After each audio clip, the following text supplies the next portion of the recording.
with the time that I have in just a few moments, I'd love to share and just remind us of the influence of community. Turn to the person and say, it's not what you think. It's not what you think. Last week was Pentecost weekend, and Pastor Mark shared a banger of a word. I'm just saying that because Pastor Mark always laughs at me because I always say banger. So that's just for Pastor Mark. It was a banger of a word. We spoke on Pentecost and titled the sermon, Who Are We? And really talking about community. And I want to take that further and actually picking up exactly where he left off in Acts chapter 2, verses 14 to 21. And then we're going to jump to verse 42 to 47. Which is not only the release of the Holy Spirit in our lives, but also the call to build community. To give you some context, the Holy Spirit had just been poured out over the disciples and over the community, and many people had gathered and were really confused about what was happening because they were speaking in tongues. And a lot of people had come around and started criticizing them, started mocking them and saying, these guys are just drunk. They're just saying random things. And we're going to read, and we're going to pick up right now in verse 14. It says this. Then Peter stepped forward with the 11 other apostles and shouted to the crowd, listen carefully, all of you fellow Jews and residents of Jerusalem. Make no mistake about this. These people are not drunk, as some of you are assuming. 9 o'clock in the morning is much too early for that. No, what you see was predicted long ago by the prophet Joel. In the last days, God says, I will pour my spirit out upon all people. Your sons and daughters will prophesy. Your young men will see visions, and your old men will dream dreams. In those days, I will pour out my spirit even on my servants, men and women alike, and they will prophesy.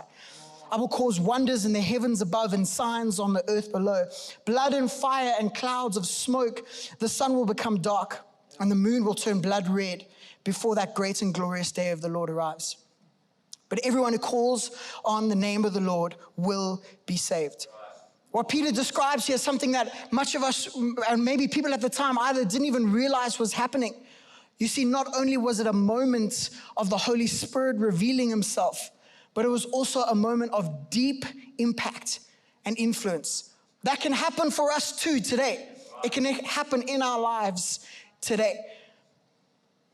And this account goes on to say in verse 42, and we're going to pick it up again there. Listen to the growth and the power of community because of how the Holy Spirit poured himself out. Listen to this. All the believers devoted themselves to the apostles' teaching and to the fellowship and to sharing in meals, including the Lord's Supper, and to prayer. A deep sense of awe came over them all, and the apostles performed many miraculous signs and wonders. And all the believers met together in one place and shared everything they had. They sold their property and possessions and shared the money with those in need. They worshiped together at the temple each day, met in homes for the Lord's Supper, and shared their meals with great joy and generosity, all the while praising and enjoying the goodwill of all people. And each day the Lord added to their fellowship those who were being saved. So much is happening. We've just been through a series at Revolutions and Ignite that we called Family Feud, and really trying to unpack and understand the influence that we carry in families, but also the influence that we can have in those around us, in our friends, in our relationships with other people.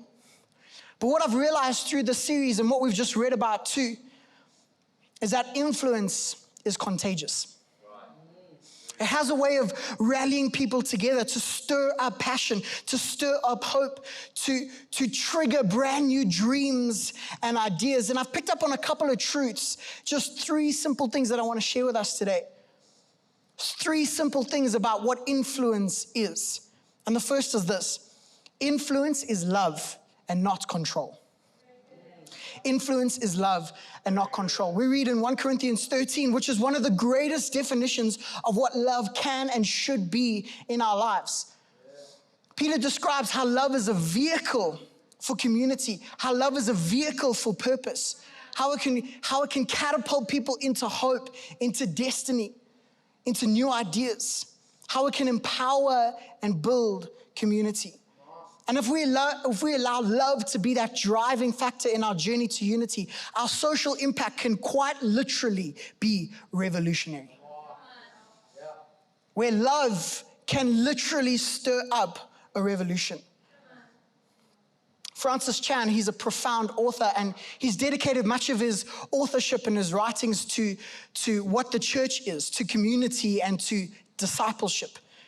And he emphasizes time and time again how we are all called in our diversity, in our uniqueness, to love others.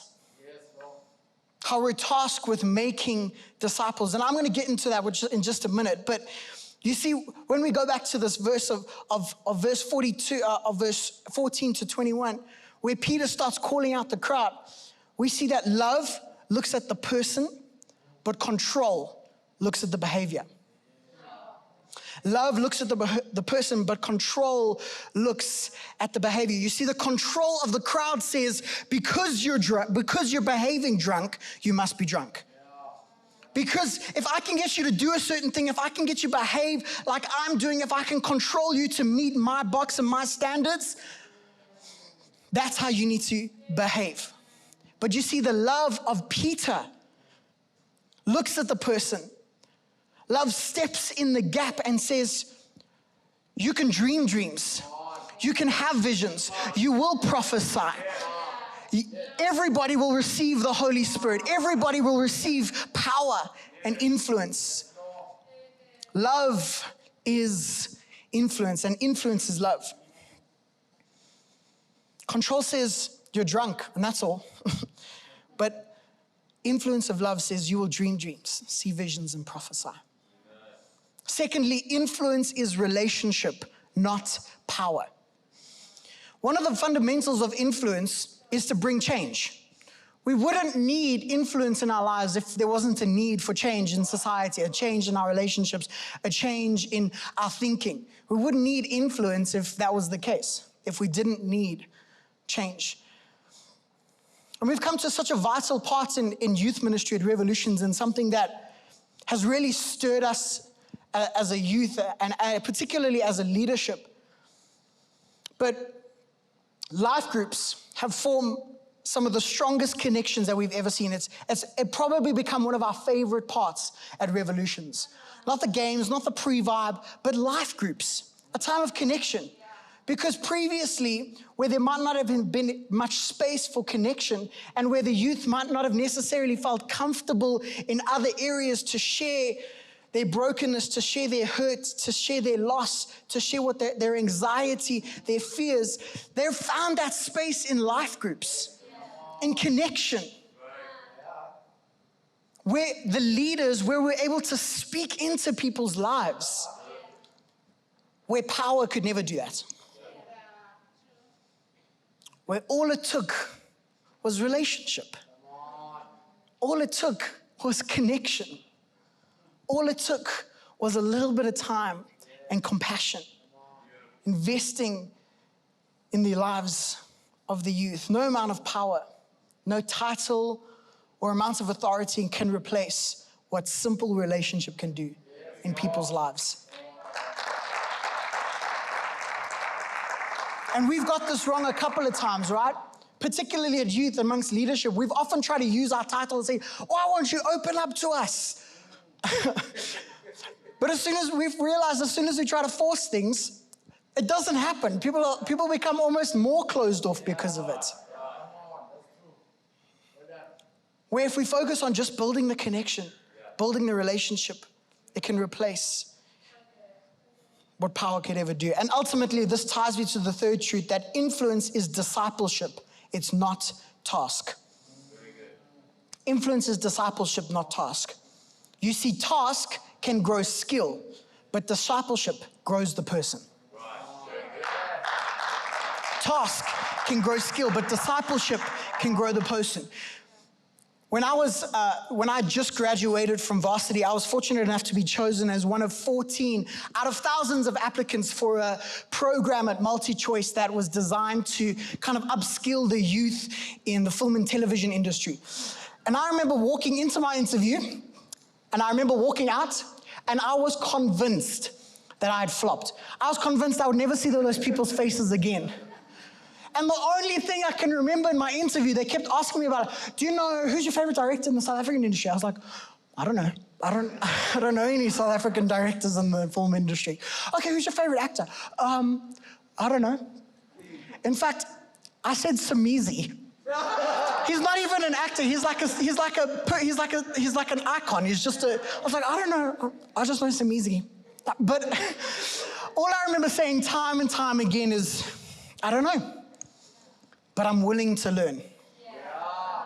I don't know. But I'm willing to learn. And what I realized now in that moment is that I wasn't trying to commit myself to a title. I wasn't trying to commit myself to a position or a level that maybe I'd wanted, but I was committing myself to discipleship.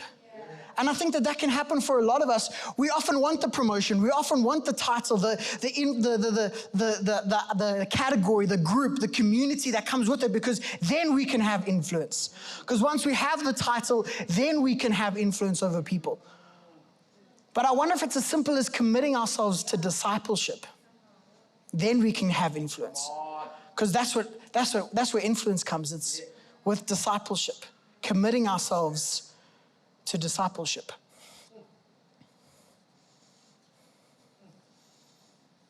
Luke 9, verse 57 to 62 says, students are not greater than their teacher, but the student who is fully trained will become like the teacher.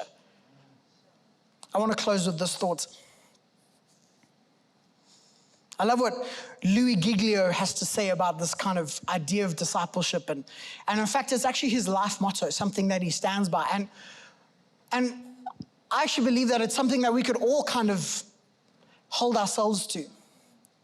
But his life motto is simply this: to know him and to make him known.